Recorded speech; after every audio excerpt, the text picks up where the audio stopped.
Okay, so here's our first official lesson in Chapter 5, Algebraic Expressions, and we will get started with some vocab. First vocab words, we only have two of them. The first word is algebraic expression.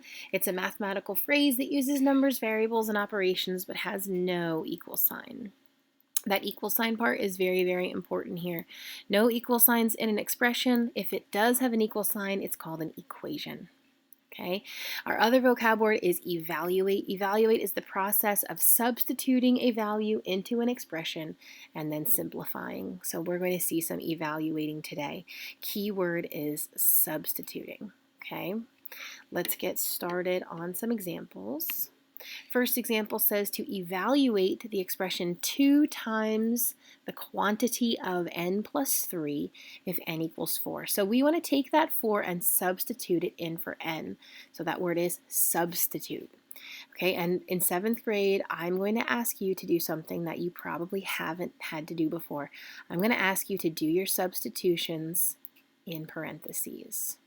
There are two reasons for that. Reason number one is because if we have a negative, it keeps that negative sign safe.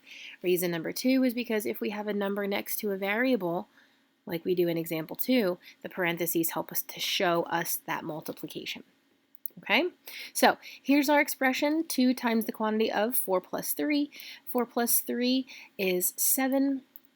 Keep the parentheses there because it shows that we have to multiply. 2 times 7 equals 14. I know it's going to be weird for you to substitute in parentheses, but please do that for me. That is something that's going to come in very handy this chapter. Okay? Number 2, evaluate 8w minus 2v if w equals 5. So I'm going to put my 5 in parentheses. So that shows the multiplication right there. Okay, minus 2v, and v equals negative 3. So again, I like the parentheses here for the substitution because it shows us that we are multiplying. If you hadn't put the parentheses here, this could look like an 85. This could look like a 2 minus 3. So we could be getting a little bit confused if we're not using proper notation. Okay, multiplication comes before subtraction, so I'm going to multiply 8 times 5 and get 40.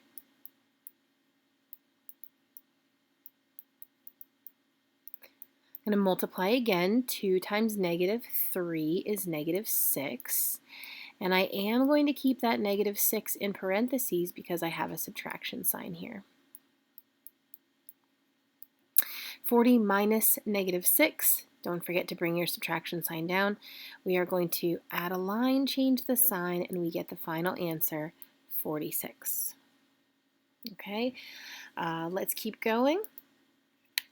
Number 3, evaluate 2d squared. Oh, this is a really, really good one for those parentheses. If you don't use your parentheses for this, you'll probably get this one wrong. So evaluate 2d squared minus 5d when d equals negative 3. All right, so 2, use my parentheses. D is negative 3, and I have to put the parentheses in front of my exponent. Remember, we reviewed this in 5.0, what this means. Okay, so minus 5d, d is negative 3 again, and we are going to start evaluating. Exponents are the first thing we have to do here. So this is negative 3 squared. That's negative 3 times negative 3. I wouldn't normally write this, but I just want to make sure we're seeing it all the same way. It's negative 3 times negative 3, and negative times a negative is a positive, and 3 times 3 is 9. So over here I have 2 times 9 minus 5 times negative 3. If you hadn't put your parentheses there, you may have gotten a very different answer. So it's really important that we use the parentheses when we substitute. 2 times 9 is 18. 5 times negative 3 is what we'll do next. 5 times negative 3 is negative 15.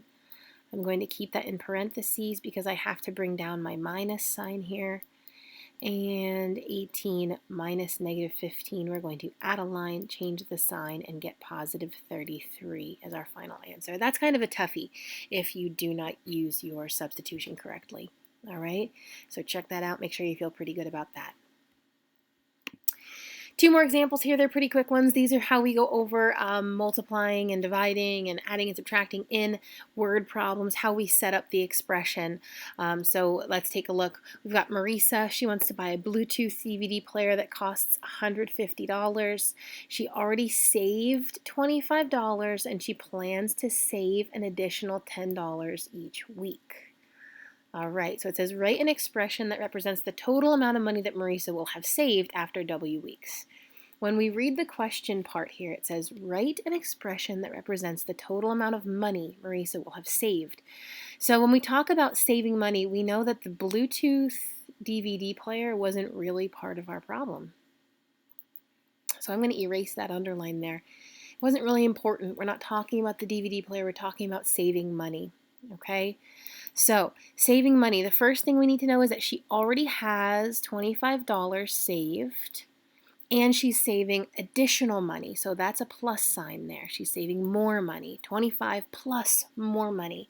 How much more money is she saving? $10 each week. Well, guys, each is a really important math word. Each is a multiplication word, okay? Each is a multiplication word, so she's saving $10 each week, so that's 10 times the number of weeks that go by. We're going to use the variable W because that's what they tell us to use here. So the amount of money that she has saved after W weeks is 25 plus 10W. Okay, we cannot simplify any further than this because they're not like terms, more about like terms in 5.5. But that is all we need to write for our expression, okay? That's all we need to write. If you want to be a little more accurate, you could write dollars. That would make this even better. 25 plus 10W dollars. Okay, example number 5. Will Marisa have enough money after 11 weeks? Use your expression to find out. So this is what we were just doing in examples 1, 2, and 3. We're going to take that 11 and substitute into the W. So we have 25 plus 10 times 11. Order of operations tells us to multiply first. 10 times 11 is 110. We're going to add our 25. 25 plus 110 is $135. So, unfortunately, that DVD player is $150. So, if we're going to answer this question, we are going to write, no, Marisa will not have enough money after 11 weeks. She will only have $135. Okay, so it's going to be a couple more weeks till she can afford the Bluetooth DVD player. Okay? All right, so you've got a good grasp on writing expressions. Keyword here, each. I'm going to give you another keyword for multiplication. Another keyword I'd write down is per. Per is another multiplication word. If you see words like that, you know you're going to have to do a little bit of multiplying in your expressions. Practice with this. Don't forget to substitute using parentheses. That's going to make your problems a lot more accurate, I guarantee it. Don't forget to do your practice problems and ask any questions in class tomorrow.